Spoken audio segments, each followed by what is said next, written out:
No alun perin, kun mä mietin tätä, että mitä mä alan tekemään, niin tietysti ymmärsin, että se aihe on niin laaja, että se on niin kuin mahdoton ensinnäkin tehdä yhdessä teoksessa ja myöskin mahdoton yhden ihmisen tehdä sitä.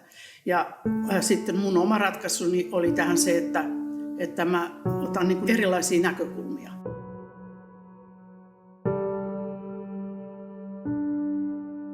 Nyt puhun teoksesta, jonka nimi on Heijastusmetsästä, A Reflection of a Forest. Ja se tuli valmiiksi viime syksynä, siis syksyllä 2024 avajaiset 13. joulukuuta. Se on 50 minuuttia pitkä.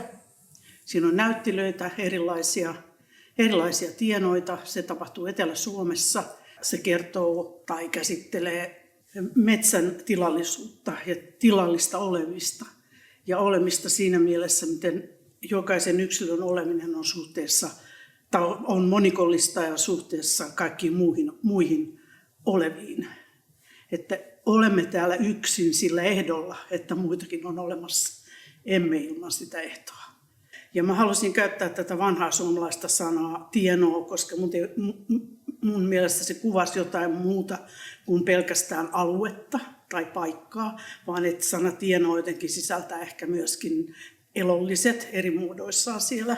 Ja tosiaankin oli selvää, että mä en voi kirjoittaa tätä. Mä en voi tehdä niin, että mä kirjoitan käsikirjoituksen perinteiseen tapaan. Ja sitten sen jälkeen näin ajatuksineni menen sinne lokaatioon tai tienooseen ja teen siellä, mitä minä haluan. Vaan se lähtökohta oli se, että yritin luoda jonkinlaista vuoropuhelua sillä tavalla, että yritin jotenkin siitä paikasta poimia jotain tai ymmärtää jotain sellaista, minkä pohjalta mä sitten voisin kirjoittaa käsikirjoituksen tai tehdä suunnitelman, kuvata kuvia, ehkä mennä kokeilemaan sinne jotain ja sitten sen kokeilun kameran kanssa, näyttelijän kanssa ja sen pohjalta sitten rakentaa kohtauksia tai kokonaisuutta tienosta. Prosessi sijoittuu pitkälle aikajanalle ja mitä aikaisemmin tehdään, siitä opitaan siihen, mitä sitten suunnitellaan eteenpäin ja mitä tapahtuu seuraavaksi ja myöhemmin. Näyttelytilassa on tämä teos, joka koostuu 8 erillisestä projisoinnista. Mikä siinä oli oleellista, että mä olin siis odottanut muutamia vuosia jo siitä, että tämä tietty projektorimalli tulee markkinoille tai että se kehittyy loppuun. Eli olin aikaisemmin kerran Helsingissä Taidehallin näyttelyssä nähnyt 2 projektoria vierekkäin, jossa molemmissa oli tämmöinen kooste erilaisia lyhyitä videoteoksia. Ja kun se toinen loppui, niin tuon linssin eteen tuli tällainen hitaasti semmoinen pyöreä lätkä, joka silloin esti sen valon tulemisen seinälle. Ja siitä jo lyhyesti jäi vaan semmoinen mieleen, että toihan olisi hyvä juttu, jos ton saisi niin kuin tapahtumaan niin nopeasti, että projektorien välinen synkka ei hajoaisi. Eli että sä voisit kertoa useammalla projektorilla tarinaa niin, että ei etukäteen tarvitsisi määrittää sitä, että kuinka monta kuvaa kussakin kohtauksessa on. Se mun mielestäni auttaa siinä ajatuksessa, että mikään ei ole fix, vaan että asiat muuttuvat, tienot on erilaisia, hetket on erilaisia. Niin siinähän oli kyse niin kuin tavallaan metodin etsimisestä. Minkälaisen metodin, tavan koostaa tämä kokonaisuus, tämä teos tarvitsee. Ja koska koko ajan oli paljon muistettavaa ja koska se vuoropuhelu sitten todellakin näiden eri lokaatioiden tai tienoiden kanssa alkoi, niin sitten mä käytin mun kännykkäkameraa apuna ja mä kävin kuvaamassa niitä paikkoja. Ja käytin niitä kuvia, laitoin niitä kuvia seinälle ja niin kuin toin osia niistä eri tienoista sinne seinälle. Ja myöskin eri vuodenajan kuvia. Ja sitten niiden kuvien ja muistiinpanojen ja vähitellen myös näiden dialogien tai runomuotoisten tekstien kautta sitten se kokonaisuus syntyi sinne seinälle. Ja tämä tein myöskin sen takia, että kun ei ollut mitään tiettyä kaavaa tai ennestään opittua formaattia, jolla olisi tehnyt sen jutun niin oli mahdotonta muistaa sitä kaikkea. Niin sitten mä aina välillä istuin nojatuolissani siinä, se oli ensin meidän olohuoneessa, joka oli ainoa sellainen tila kotona, jossa oli tyhjiä seiniä tarpeeksi. Mun työhuoneellakaan ei ollut, koska sen seinät on täynnä jotakin. Ja kirjahyllyä ja liitutaulua ja kaiken näköistä. Joo, ja sitten mä työstin tätä teosta siinä niin kuin tavallaan seinällä silmien edessä.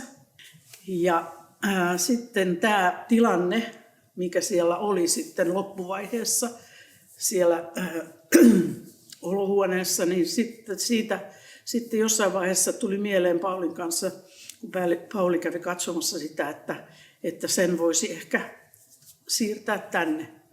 No sitten me lopulta sijoitettiin se, tai tuollaisilla isoilla pahveilla tuotiin ne tänne ja vähän printattiin asioita uudestaan ja tulihan se paljon siistimmin tonne. Mutta mä koin, että se oli niin kuin tämän aiheen kannalta hyödyllistä nähdä se tekemisen polku ja mitä se tarkoittaa ja sen eri vaiheita, kun myös nähdä niitä tienoita tai kohtauksia, joita tähän teokseen ei sitten lopulta tullutkaan. Jouduin tässä vähän aikaa sitten miettimään tätä, että kun mä oon tekemässä tuonne Kew Gardeniin Lontooseen näyttelyä, ja sieltä lähdettiin muutamia kysymyksiä, joihin piti vastata. Ja yksi näistä oli juuri tämän kaltainen, että oletko käynyt sitten lapsena metsässä tai... Niin sitten kun mä rupesin sitä miettimään, niin joo, totta kai, tai tiesin tietysti sen, mutta että olen ollut paljon metsässä ja mulla oli koira joskus teini-ikäisenä. Ja sitten lukioaikana siellä käytiin niin kuin lähes joka päivä.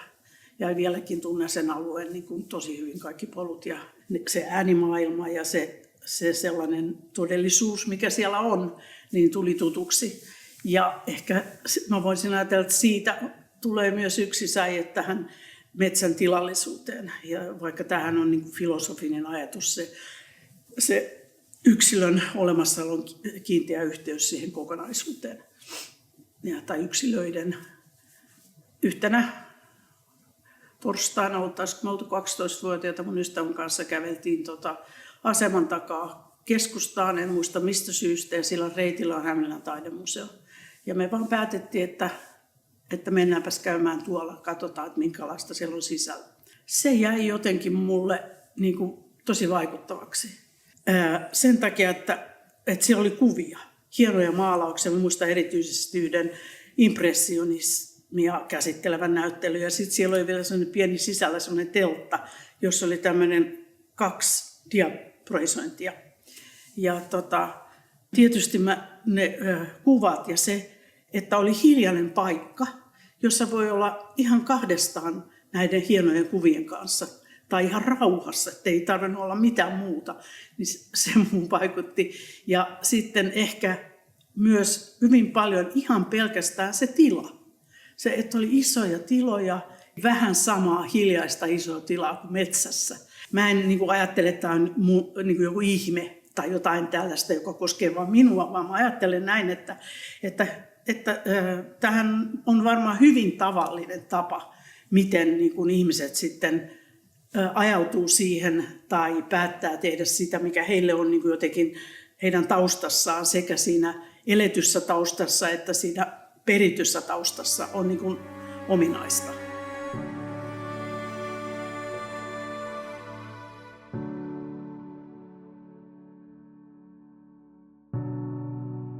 Kaikkihan vaikuttaa siihen, mitä me ollaan ja miten me asennoidutaan asioihin, mitä asioita me valitaan meille läheisiksi ja mistä me ollaan kiinnostuneita. Ja sitten toinen asia on se, että miten paljon ja millä tavalla sitten niiden puolesta haluaa toimia. Että haluuko valita, että on poliittisessa elämässä mukana, haluuko, että on aktivisti, haluuko valita oman työnsä sen puitteissa.